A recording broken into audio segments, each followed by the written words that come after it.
In the year 760 BC, the nation of Israel was experiencing a time of political prosperity under King Jeroboam II. But as it happened with many of the kings of Israel, they turned from the laws of Moses and did evil in the eyes of the Lord. The people of Israel were plainly and clearly told to worship the Lord God only. The temple in Jerusalem was where God was to be worshipped. Though Jeroboam II had many military conquests, he had one major problem. He followed in the sins of another King Jeroboam.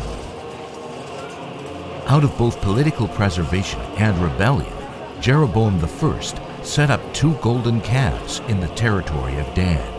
He wanted the people to come there and worship, instead of the way Jehovah had instructed. Many of their leaders and the people of Israel forgot that God's plan was to tell the nations of the world about the one true God. To remind them, God sent a man named Jonah. Jonah was a prophet of God. He was called and uniquely gifted by God to speak his words to the people. But soon God was going to give Jonah his most difficult assignment yet.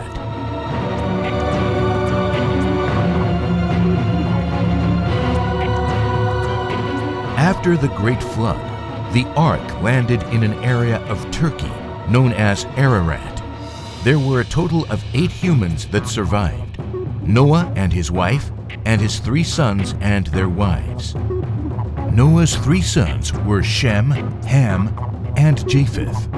Japheth, his wife, and their descendants moved west and north to repopulate the earth. Shem moved east and towards Asia. One of the grandsons of Ham, and Noah's great-grandson, earned the name Nimrod, or the Rebel. He was a very significant man in early civilizations after the flood, as mankind began to rebuild. One of the cities that Nimrod established was Nineveh, which lay on the banks of the Tigris River. Nineveh was sometimes called the Robber City because it overran and robbed other countries to enrich itself. Like his fellow Jews, Jonah despised Nineveh and wished the worst for the Ninevites for all the terror they had caused. But then, one day, Jonah heard these chilling words. "Go to the great city of Nineveh and preach against it, because its wickedness has come up before me." Jonah immediately began making plans to escape God's plan. He hated the Ninevites and was glad for God to destroy them.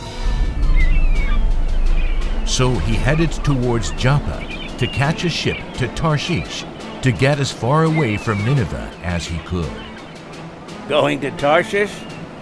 Escaping a wife or taxes? Neither.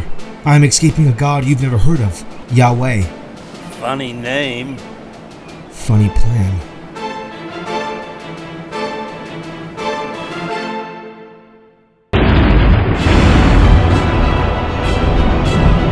But God had another plan to get Jonah's attention. A great wind came upon the sea, and a violent storm arose. The sailors began calling out to their gods.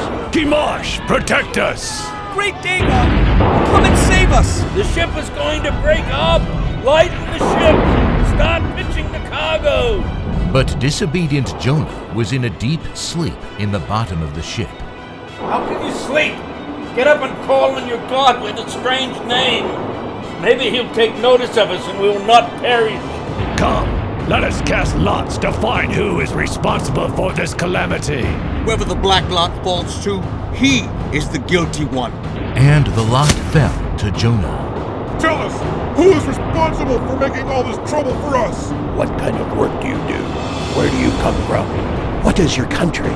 From what people are you? I am a Hebrew, and I worship Yahweh, the God of heaven, who made the sea and the dry land. You told us you were running away from God. Now we believe you. What have you done? What should we do to you to make the sea calm down for us? Pick me up and throw me into the sea. It will become calm. I know that it is my fault that this great storm has come upon you. The men did not want to kill Jonah, and they tried to row out of the storm. But they could not get out of the tempest, and the sea became even wilder than before. Oh Lord, please do not let us die for taking this man's life. Do not hold us accountable for the killing of an innocent man, for you, O Lord, have done as you please. Just as soon as we throw him into the water, the sea has become completely calm. This God Jonah has spoken of, Yahweh, he must be the real God. Nothing else can explain it. Quick, go get the grain we have left. We'll burn it as an offering to this God Yahweh.